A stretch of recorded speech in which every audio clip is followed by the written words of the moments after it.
+2 നിങ്ങളുടെ വില്ലൻ ആര്? ഓക്കെ, നമുക്ക് കണ്ടറിയാം.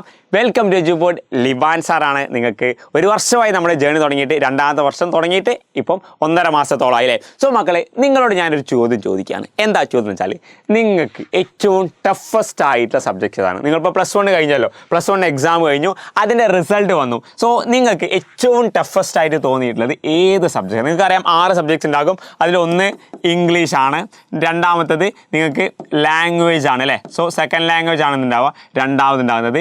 പിന്നെ എന്താ ഉള്ളത്? നിങ്ങൾക്ക് 4 കോർ സബ്ജക്ട്സ് ഉണ്ടാകും. അത് കൊമേഴ്സ് ആണെങ്കിൽ അക്കൗണ്ടൻസി, ബിസിനസ്, എക്കണോമിക്സും, പിന്നെ ഒന്നെങ്കിൽ കമ്പ്യൂട്ടർ, മാത്സ്, സ്റ്റാറ്റിസ്റ്റിക്സ്, അല്ലെങ്കിൽ പിന്നെ ഏതാ ഉള്ളത്? പൊളിറ്റിക്കൽ സയൻസ് ആയിരിക്കും. ഇനി ഹ്യൂമാനിറ്റീസ് ആണെങ്കിൽ ഈ കോർ സബ്ജക്ട്സ് ഏതൊക്കെ?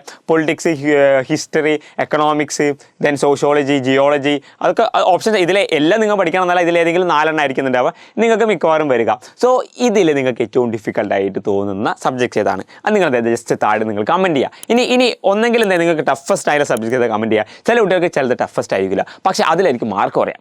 മാർക്ക് കുറഞ്ഞു എന്ന് കരുതി എന്തല്ല അത് ടഫസ്റ്റ് ആയിക്കൊള്ളണമെന്നില്ല. സിമ്പിളായിട്ട് എന്തെങ്കിലും പഠിക്കാൻ പറ്റിയ സബ്ജക്ട്സിനാണ്, പക്ഷേ അതിൽ മാർക്ക് സ്കോർ ചെയ്യുക എന്നുള്ളത് ഭയങ്കര ഡിഫിക്കൽട്ട് ആയിരിക്കും. പഠിക്കുക എന്നുള്ളതും മാർക്ക് വാങ്ങുന്നത് രണ്ടും രണ്ടാട്ടോ. അത് രണ്ടും രണ്ടായിട്ട് തന്നെ കാണാം. സോ ഒന്നേ നിങ്ങൾ എന്ത് ചെയ്താൽ മതി, ഏറ്റവും ഡിഫിക്കൽട്ട് ആയ സബ്ജക്റ്റ് താഴെ കമൻറ്റ് ചെയ്യുക. അല്ലെങ്കിൽ നിങ്ങൾക്ക് ഏറ്റവും കുറവ് മാർക്ക് +1 ഏതിനാണ് കിട്ടിയത് അത് നിങ്ങൾ കമൻറ്റ് ചെയ്താലും മതി. സോ മിക്ക കുട്ടികളുടെയും ഉത്തരം ജസ്റ്റ് ഒന്ന് കമൻറ്റ് ബോക്സ് വഴി ചോദിച്ചാൽ നമുക്ക് കാണാൻ പറ്റും. ഒരൊറ്റ കാര്യമായിരിക്കും. അതിന് ഉത്തരമാണ് ഞാനിവിടെ തന്നിട്ടുള്ളത്. നമ്മുടെ കഴിഞ്ഞ വർഷത്തെ നമ്മുടെ സ്റ്റുഡൻറ്റ്, നിങ്ങളൊപ്പം പഠിച്ചുള്ള ഒരു സ്റ്റുഡൻറ്റിൻ്റെ മാർക്ക് ലിസ്റ്റാണ് അവിടെ തന്നിട്ടുള്ളത്. ആ കുട്ടി ഹ്യൂമാനിറ്റീസിലെ ജോഗ്രഫിയിൽ 80 മാർക്കിൽ 80 മാർക്ക് ഫുള്ളുണ്ട്.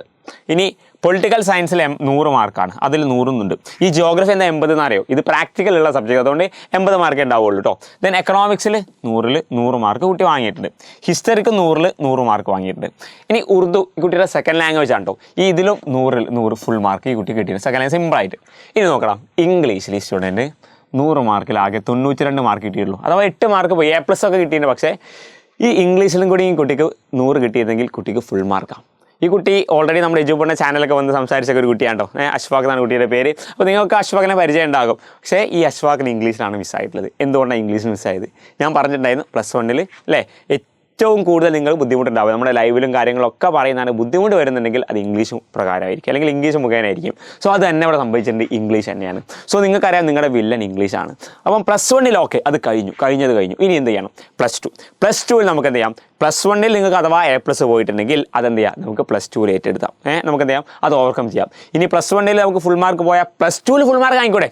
+1 600 ഇല്ലാന്ന് വിചാരിക്കാം. +2 600 ഒരു ഫുൾ മാർക്ക് നമുക്ക് വാങ്ങാൻ വേണ്ടി ട്രൈ ചെയ്യാം. സോ അതിന് നിങ്ങൾ എന്ത് ചെയ്യണം? ട്രൈ ചെയ്യണമെങ്കിൽ ഇപ്പോഴേ ശ്രദ്ധിക്കണം. ഇനി അഥവാ നിങ്ങൾ ഇംഗ്ലീഷിൽ തോൽക്കുമെന്ന് നിങ്ങൾ കരുതുന്നുണ്ടെങ്കിൽ അതിനും ഇപ്പോഴേ നമ്മൾ എന്ത് ചെയ്യണം? ശ്രദ്ധിച്ചു തുടങ്ങണം. ഒരുപാട് കുട്ടികൾക്ക് ഫുൾ മാർക്ക് മിസ്സായതും ഫുൾ A+ മിസ്സായതും തോറ്റുപോയിട്ടുള്ളതും ഈ ഒരൊറ്റ വില്ലനായിട്ടുള്ള ഇംഗ്ലീഷ് കാരണമാണ്. സോ നിങ്ങൾക്ക് എങ്ങനെയാണ് ഇംഗ്ലീഷിൽ നല്ല മാർക്ക് വാങ്ങാം? വളരെ സിമ്പിളാണ്. ഇംഗ്ലീഷ് നല്ലോണം അറിയുന്ന ഒരാൾ നന്നായിട്ട് ഇംഗ്ലീഷ് സംസാരിക്കും, നല്ലോണം ഇംഗ്ലീഷ് എഴുതും, കാര്യമില്ല. അതുകൊണ്ടൊന്നും എന്ത് ചെയ്യില്ല, ഇംഗ്ലീഷിൽ നമുക്ക് നല്ല മാർക്ക് കിട്ടും. പക്ഷേ നേരത്തെ പറഞ്ഞ പോലെ ഫുൾ മാർക്ക് കിട്ടണമെങ്കിൽ എന്ത് ചെയ്യണം? അല്ലെങ്കിൽ കുറച്ചൊരു ട്രിക്കുകൾ ഇവിടെ ഉണ്ട്. അത് നന്നായി സംസാരിക്കുകയും എഴുതുകയും ചെയ്യുന്ന ഒരാളെങ്കിൽ കുറച്ചൊക്കെ എന്ത് ചെയ്യും? ഇംഗ്ലീഷ് നന്നായിട്ട് A+ ഒക്കെ വാങ്ങാൻ പറ്റും. പക്ഷേ A+ എന്നുള്ളതല്ലല്ലോ നമ്മുടെ ലക്ഷ്യം. സോ നമുക്ക് നോക്കാം. ഇവിടെ ഫസ്റ്റത്തെ കാര്യം നോട്ട് ദ സ്റ്റോറി നോട്ട് ചെയ്യണം എന്നാണോ? അല്ല, നോട്ട് സ്റ്റോറി അല്ല ഇവിടെ. സ്റ്റോറി ഇവിടെ നോക്കേണ്ട കാര്യമില്ല എന്ന് വെച്ചാൽ സ്റ്റോറി കാണാപ്പാഠം പഠിച്ചിട്ട് അല്ലേ, ആ സ്റ്റോറിയുടെ ABCD ഫുൾ കാര്യങ്ങൾ നമ്മൾ പഠിച്ചു, അതുകൊണ്ട് കാര്യമില്ല. സ്റ്റോറി അല്ല ഇവിടെ പ്രാധാന്യമായിട്ട് വരുന്നത്. എന്താ പ്രാധാന്യം വരിക? ഒന്ന് നോക്കണം, ടേംസുകൾ ശ്രദ്ധിക്കണം. അഥവാ ഒരു ചാപ്റ്റർ ആകുമ്പോൾ അവിടെ ഒരു പ്രത്യേക ക്യാരക്ടർ ഉണ്ടാകാം, അല്ലെങ്കിൽ ചില സിറ്റുവേഷൻസ് ഉണ്ടാകാം. ആ സിറ്റുവേഷൻസിനൊക്കെ ചില പേര് നമ്മൾ പറയും. അല്ലെങ്കിൽ ഒരാളെ സ്വഭാവ സവിശേഷങ്ങൾ അയാൾ നമ്മൾ എന്ത് ചെയ്യും? ഇങ്ങനെ വിശദീകരിക്കൂലേ, അയാൾ ഇന്ന രീതിയിലാണ്. നമ്മൾ ഒരാളെ കുറിച്ച് ഇങ്ങനെ സംസാരിക്കൂലേ. സോ അയാളെ കുറിച്ച് ഇങ്ങനെ പറഞ്ഞു തരുമ്പോൾ അയാളുടെ പേരല്ലോ, അയാളുടെ ക്യാരക്ടർ സംസാരിക്കുന്ന സമയത്ത് ഇന്നതായിരിക്കും അയാളുടെ ക്യാരക്ടർ. സോ അതിന് പ്രത്യേക വാക്കുകൾ ഉണ്ടാകും. സോ ആ വാക്കുകൾക്കാണ് ടേംസ് പറയുക. സോ ആ ഒരു സിറ്റുവേഷനെ കുറിച്ച് പറയാനോ അല്ലെങ്കിൽ ഒരു വ്യക്തിയെ കുറിച്ച് പറയാനോ ആ കഥയുമായി ബന്ധപ്പെട്ട് ഒരുപാട് ടെർമിനോളജീസുകൾ ഉണ്ടാവും. അത് നമ്മൾ എന്ത് ചെയ്യണം? ശ്രദ്ധിച്ചിട്ട് നോക്കിയിരിക്കണം. Next, content. എന്താ കണ്ടന്റ്? സ്റ്റോറി അല്ല കണ്ടന്റ് എന്നുള്ളത്. സ്റ്റോറി നമുക്കറിയാം, ഒരു കഥ അല്ലേ, നമ്മൾ വായിച്ച് പഠിച്ച അല്ലെങ്കിൽ ക്ലാസ് കേട്ടാൽ തന്നെ ആ കഥ നമുക്ക് മനസ്സിലാവും. അല്ല, ആ കഥ പിന്നീട് പഠിക്കണം, വായിച്ച് പഠിക്കേണ്ട ആവശ്യം ഉണ്ടാവില്ല. പിന്നെന്താ പഠിക്കേണ്ടത്? ഓരോ ചാപ്റ്റർ ശ്രദ്ധിച്ച് നോക്കുകയാണെങ്കിൽ ഓരോന്നും ഡിഫറെൻ്റ് ആയിരിക്കും. അത് പോയാണെങ്കിലും അല്ലെങ്കിൽ സ്റ്റോറി ആണെങ്കിലും ഏത് രീതിയിലാണെങ്കിലും അത് ഇൻഡിവിജ്വലി ഭയങ്കര ഡിഫറൻ്റ് ആയിരിക്കും.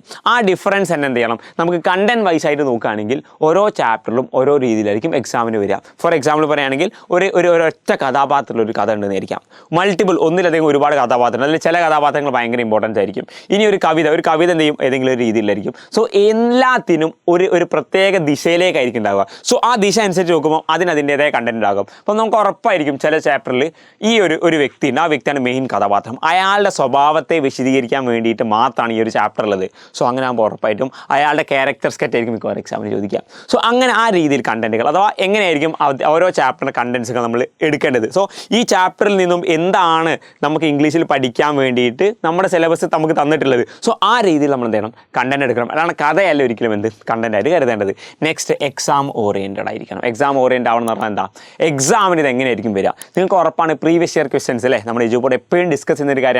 സോ നിങ്ങൾ പ്രീവിയസ് ഇയർ ക്വസ്റ്റൻസ് നന്നായി നോക്കുക. സോ ഒരു ചാപ്റ്ററിന് കഴിഞ്ഞ 5 വർഷം ഇതൊക്കെ ഈ രീതിയിലാണ് ചോദിക്കുക. അതിനൊരു പാറ്റേൺ ഉണ്ടാക്കും. ഇങ്ങനെ തന്നെ ആയിരിക്കും എന്തുണ്ടാവുക, ഈ ചാപ്റ്ററിന് ഈ ഒരു ക്വസ്റ്റൻസുകളെ ചോദിക്കുകയുള്ളൂ. സോ അത് മാത്രം പഠിച്ചാൽ മതി. സോ ആ രീതിയിൽ എക്സാം പോയിന്റ് ഓഫ് വ്യൂ നന്നായിട്ട് ശ്രദ്ധിക്കണം. എക്സാമിന് ഇതിൽ നിന്ന് എങ്ങനെ ചോദിക്കും, ഓരോ ചാപ്റ്ററിലും എങ്ങനെയായിരിക്കും എക്സാമിന് ചോദിക്കുക. അത് വൺ വേർഡ് ആവട്ടെ, അല്ലെങ്കിൽ വലിയ ക്വസ്റ്റൻ ആവട്ടെ, അബ്രീവിയേഷൻ ആവട്ടെ, അബ്രീവിയേഷൻ അല്ല, നിങ്ങൾക്ക് പാരഗ്രാഫ് ആവട്ടെ, ഏത് രീതിയിലാണ് നിങ്ങൾ എന്ത് ചെയ്യണം, ശ്രദ്ധിച്ച് നോക്കുക. ഇങ്ങനെ നിങ്ങൾ ശ്രദ്ധിച്ച് നോക്കുകയാണെങ്കിൽ ഉറപ്പാ മക്കളെ നിങ്ങൾക്ക് ഫുൾ മാർക്ക്, അല്ലെങ്കിൽ നിങ്ങൾ ഫുൾ A+ ആണെങ്കിൽ ഫുൾ A+.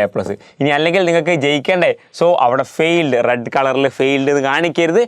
ഞങ്ങൾ ജയിച്ചു എന്നുള്ള രീതിയിൽ എന്ത് ചെയ്യണം, മാറണമെങ്കിൽ ഉറപ്പായിട്ടും മക്കൾ നിങ്ങൾ ഈ രീതിയിൽ കോൺസെൻട്രേറ്റ് ചെയ്ത് നിങ്ങൾ എന്ത് ചെയ്യണം, പഠിച്ചിരിക്കണം. +1 നമുക്ക് വന്നിട്ടുണ്ടെങ്കിൽ ആ ഒരു അബദ്ധം ഒരിക്കലും +2 നമ്മൾ എന്ത് ചെയ്യരുത്, ആവർത്തിക്കരുത്. അത് തിരുത്താനുള്ള അവസരമാണ്. ആ അവസരത്തെ നന്നായി ഉപയോഗപ്പെടുത്താൻ സാധിക്കട്ടെ എന്ന് ആത്മാർത്ഥമായി ആശംസിക്കുന്നു.